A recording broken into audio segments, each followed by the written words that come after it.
முஆவியா ரலியல்லாஹு அன்ஹுடைய பாதுகாவலர்களில் ஒருவர் முஆவியா ரலியல்லாஹு அன்ஹு நிறுத்தி சொன்னாரு, என்னிட ரொம்ப பொருள் இருக்கு, ஆனா கல்யாணமாகி பல வருஷம் ஆச்சு, எனக்கு குழந்தை இல்லை. அந்த குழந்தை கிடைக்கிறதுக்கு நீங்க ஏதாவது ஒரு துவா சொல்லி கொடுங்க, அதன் மூலமா அல்லாஹ் எனக்கு ஒரு குழந்தையை தரணும் அப்படின்னு முஆவியா ரலியல்லாஹு அன்ஹுட்ட அந்த பாதுகாவலர்களில் ஒருவர் சொன்னார்.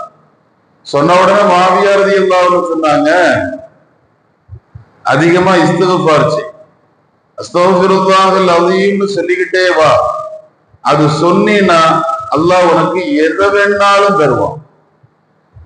கேட்கிறது கிடைக்காம போறதுக்கு அல்லாஹ்வுடைய அன்பு இல்லாதது காரணம். அல்லாஹ்வுடைய அன்பு கிடைக்கிறதுக்கு அல்லாஹ்ட்ட மன்னிப்பு கேட்கிறது காரணம். அதனால மன்னிப்பு கேட்டா அல்லாஹ் உனக்கு தருவான்னு சொன்னாங்க. அவர் போனாரு. ஒரு 3 வருடத்திற்கு பின்னால் அவருக்கு குழந்தை பிறக்க ஆரம்பிச்சிச்சு. அல்லாஹ் 10 குழந்தைகளை கொடுத்தான். ஒரு காலகட்டத்துல குழந்தை இல்லைங்கிற நிலையில இருந்தவருக்கு இப்ப அல்லாஹ் போதும்னு சொல்ற அளவுக்கு என்ன செஞ்சுட்டான், கொடுத்துக்கிட்டே இருந்தான்.